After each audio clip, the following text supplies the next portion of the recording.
pemirsa yang dimana karena oleh Allah SWT, kembali kita di YouTube channel di PPU JST Lais Jateng dalam bincang-bincang kita tentang pendidikan anak kita parenting.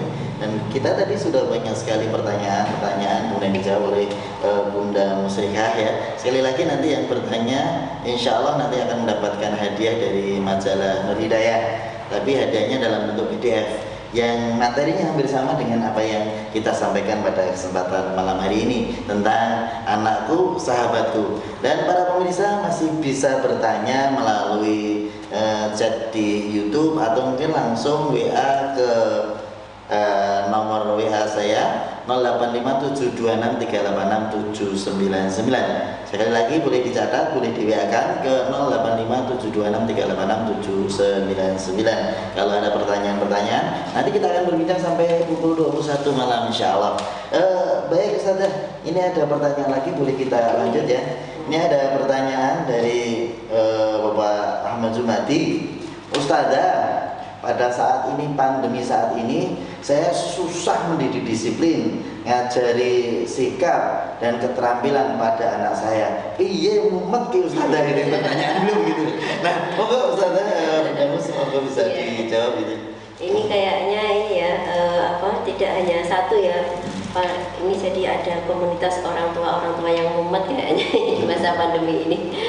Baik, sebetulnya orang tua, ayah bunda, terutama Pak Jumadi ya, itu kita harus menyadari, memahami bahwa sebetulnya bukan anak kita sekarang ini berubah, tapi sebetulnya justru itulah anak kita yang sebenarnya saat ini, karena 24 jam kita atau orang tuanya itu bisa melihat, membersamai apa yang dikerjakan setiap saat begitu.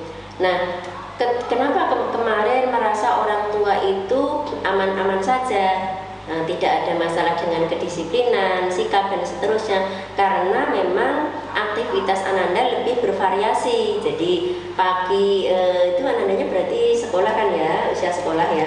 Pagi berangkat sekolah, mungkin sekolahnya sampai siang atau mungkin menjelang sore juga. Nah, di sekolah itu sangat bervariasi kegiatan-kegiatannya, sehingga dia tidak monoton. Kemudian pulang di rumah sore sebentar, malam tidak banyak juga istirahat gitu. Jadi dia karena banyak kegiatan, banyak aktivitas, sehingga orang tua merasa tidak ada masalah atau dalam tanda kutip itu sedikit masalah tentang kedisiplinan dan sebagainya.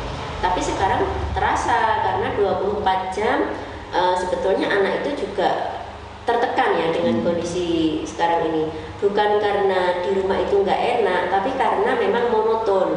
Ya, monoton. Beda dengan ketika sekolah itu kan ada ini main dengan temannya, ada masalah, mungkin anak laki-laki juga bertengkar, berkelahi, bal-balan dan seterusnya. Sedangkan di rumah kan banyak sekali aktivitas-aktivitas yang terkurangi. Nah, ini sebetulnya membuat anak itu menjadi jenuh, kemudian dia tidak tahu harus bagaimana, sehingga itu kalau kata anak-anak itu jadi bad mood.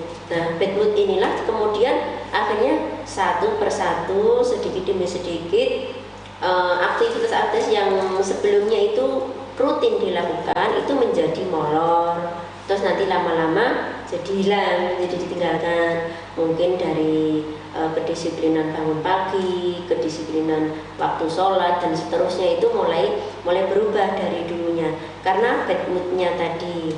Nah, maka yang pertama itu adalah bagaimana menciptakan atau membuat aktivitas yang bervariasi meskipun itu di rumah, atau mungkin sekarang sudah mulai bisa untuk aktivitas di luar dengan menerapkan protokol kesehatan, nah pakai masker dan seterusnya, itu bisa istilahnya ngecas ini selera anak sehingga dia itu tidak lagi bad mood. Nah, insya Allah dari situ nanti bisa dimasukkan pembicaraan, diajak sharing ya anandanya itu tentang bagaimana kebaikan itu ke depan itu biar ditumbuh lagi gitu. Nah, nanti bisa masuk poin ke disiplin. Sebaiknya sih tidak langsung fokus gimana nih nak, biar kamu disiplin lagi, itu nggak langsung masuk situ, tetapi ini sudah kondisinya sekarang sudah mendingan gini-gini. Nah itu gimana ya, kamu punya rencana apa? Nah, ini yang mungkin poin keempat juga ya. Jadi anak remaja atau anak muda itu karena tidak suka dididik tadi, maka pertanyaan yang menantang bagi dia itu adalah kamu punya rencana apa? Itu semakin mendewasakan dia, orang tua memberikan kepercayaan kepada anaknya gitu ya, tentang perencanaan. Kamu punya rencana apa?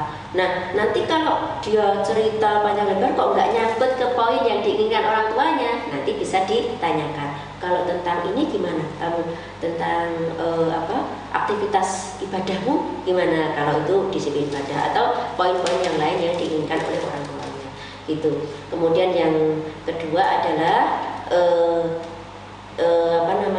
mengarahkan tetapi tidak memaksakan, mengarahkan tapi tidak memaksakan.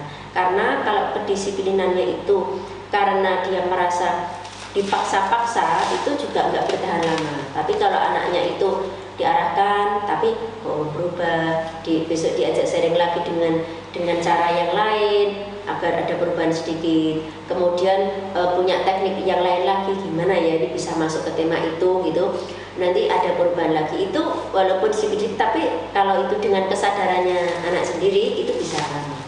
Mungkin gitu ya. Jadi membangun kesadaran itu yang penting ya. Bagaimana manfaatnya kalau dia melakukan ini, itu dan sebagainya. Kemudian untuk mendorong ke situ kita memberikan backup apa begitu ya. Kemudian kalau dia melakukan satu perubahan kedisiplinan yang bagus, tentunya harus ada apresiasi dari kita. Tapi tentunya anak gede beda dengan anak kecil. Cara memberi hadiah kalau anak sudah gede, kamu hebat, lebih gitu ya. Kayak gitu. Jadi tentunya agak berbeda. Yang penting adalah membangun kesadaran itu timbul dari dirinya, dan dalam kondisi bad mood begitu kita juga harus tahu kalau kita bad mood. Jangan sampai kemudian kesetresan kita itu mengalir kepada anak-anak kita jadi stres. Ini kalau ini pembahasan kita kemarin ya. Jangan-jangan anak kita nggak bisa diatur, nggak disiplin, itu bagian dari curhatan rasa stresnya, dan itu mungkin bisa jadi saluran stres dari kita. Nah, untuk bilang mindalik mungkin mudah-mudahan tidak demikian. Nah, kita kemarin sudah bahas itu tentang stres gitu ya. Ini ada pertanyaan lagi, saudara. Ada pertanyaan lagi dari satu penanya yang langsung ke saya, 0821387779 sekian. Assalamualaikum, saudara. Waalaikumsalam. Saya punya anak cewek 10 tahun. Pemikirannya sudah lebih dewasa dari anak-anak seumurannya. Logikanya, cara berdebatnya, kira-kira seperti apa yang harus mensikapinya? Apa harus tetap disiplin seperti tawanan atau seperti sahabat? Mohon dijawab, terima kasih, saudara. Waalaikumsalam. Bunda, saya nggak tahu ya. Anaknya perempuan, kebetulan anaknya perempuan.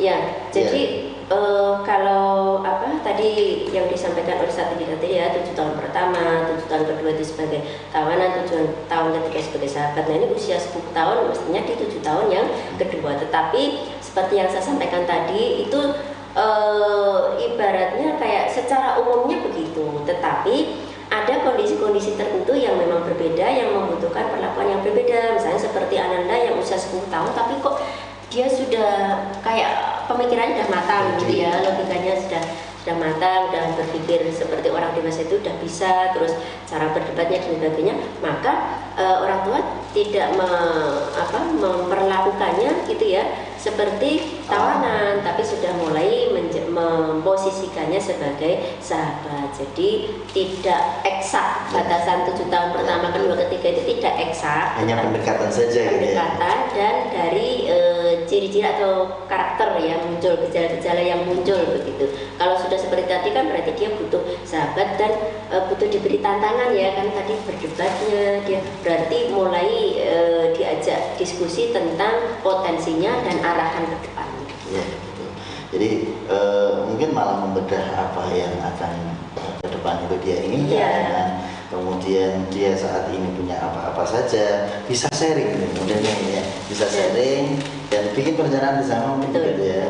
Dan sekarang kan tidak sedikit ya anak-anak yang sukses di usia yang belia. Iya, Jadi betul. ini usia 10 tahun misalnya. Iya. Jadi tidak harus nunggu nanti usia 25 tahun dia untuk sukses, karena 10 tahun kok kelihatan udah matang. Coba dibedah, kira-kira nanti usia 15 kamu bisa begini-begini dan seterusnya. Nah, itu tidak menutup kemungkinan. Ya. Betul, pemirsa yang dimakan oleh Allah SWT, kita ternyata tak terasa bincang-bincangnya sudah sampai pukul 20.51 ya. Luar biasa. Nah, kita ini didukung penuh oleh DPPU CSIT Lais Jateng dengan berbagai program-programnya.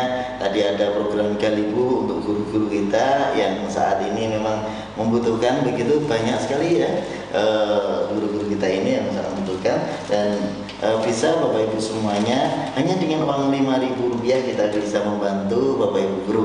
Kita kembali ke perbincangan kita, anakku sahabatku begitu ya.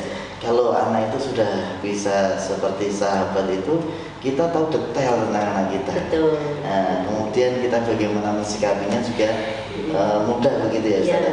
Nah, sekarang tips-tips singkat gitu ya, nggak usah banyak-banyak. Iya. Langsung aja ya.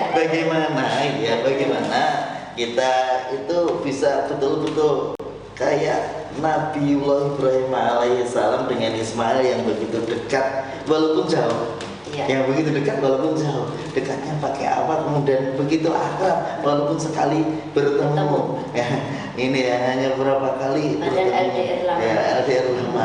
Tapi tetap akrab gitu. Oh, Ustaz, bagaimana itu tips-tipsnya itu gimana?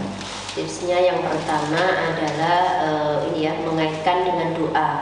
Jadi seperti Nabi Ibrahim dan Ismail itu yang mengikatkan hati di antara keduanya itu adalah doa. Jadi jangan nanti orang tua mendoakan anandanya di sholat-sholat wajibnya dan di sholat-sholat malamnya, sebut namanya dan doa yang khusus. Itu yang pertama.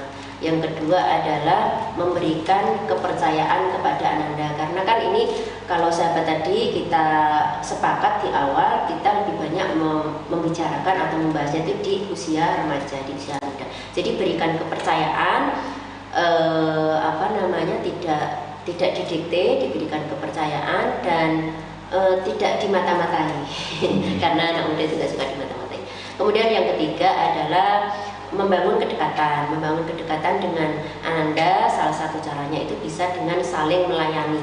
Jadi kalau sahabat itu kan apa yang kamu butuhkan, aku menyediakan. Apa yang aku butuhkan, kamu selalu ada untukku. Jadi saling melayani. Misalnya orang tuanya sering melayani anaknya gitu ya. Jadi tidak usah diminta, terus sudah disiapkan ini loh buat kamu. Nanti anaknya juga melayani orang tuanya, insya Allah jadi akan berbalik kepada orang tuanya juga. Nah, sehingga insya Allah itu akan terbangun kedekatannya dan anak itu tidak menjauh dari orang tuanya dan bisa menyampaikan apapun yang dirasakannya, yang terjadi pada dirinya, dan termasuk perencanaannya ke depan. Dan yang terakhir closing dari saya Ustaz Lid ya, itu kalau terutama sebenarnya tidak hanya anak perempuan, tidak hanya remaja putri, tapi mungkin lebih banyaknya remaja putri itu memang masalah-masalah yang mendominasi seputar remaja itu masalah ini ya, masalah rasa, masalah suka dengan lawan jenis atau disukai oleh lawan jenisnya, baik laki-laki maupun anaknya perempuan. Nah ini meskipun orang tua mungkin sudah mempunyai frame ya secara syar'i dan seterusnya, tetapi tadi jangan salah masuk ya untuk mengarahkan. Jadi pembicaraannya itu didengarkan dulu, kemudian tidak sungkan berbicara hal-hal yang mungkin kalau kita mengatakan kayak picisan ya, kisah-kisah picisan itu orang tua jangan sungkan, karena memang masa remaja ya masanya berbicara dengan itu, tetapi tetap kita punya acuan, goalnya nanti kita ingin menanamkan nilai yang ini, nah itu sudah ada. Mungkin itu saja. Oh gitu ya. Terasa ini sudah pukul berapa nih ya? 55 menit. Luar biasa, banyak sekali yang kita bincang-bincangkan tadi tentang pendidikan anak-anak kita, terutama bagaimana anak-anak kita yang sudah beranjak dewasa ini betul-betul dekat, betul-betul akrab dengan kita, menjadi sahabat kita. Kalau itu sudah menjadi sahabat kita, kita berarti jadi teman curhatnya anak-anak kita. Kalau anak-anak kita sudah curhat ke kita, tidak curhat keluar, berarti indikasinya kita sukses. Iya. Sukses bersama dengan anak-anak kita.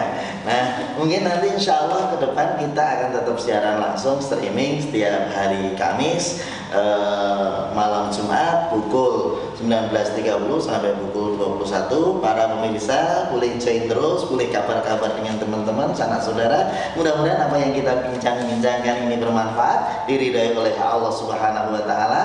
Mohon maaf saya sebagai pembawa acara pada kesempatan kali ini mungkin banyak kurang, banyak salah, mohon maaf yang sebesar-besarnya. Kita tutup perbincangan kita dengan beberapa iklan berikut ini dari saya dan Bunda Mustika. Kalau ada kurang dan salahnya, mohon maaf yang sebesar-besarnya. Assalamualaikum warahmatullahi wabarakatuh.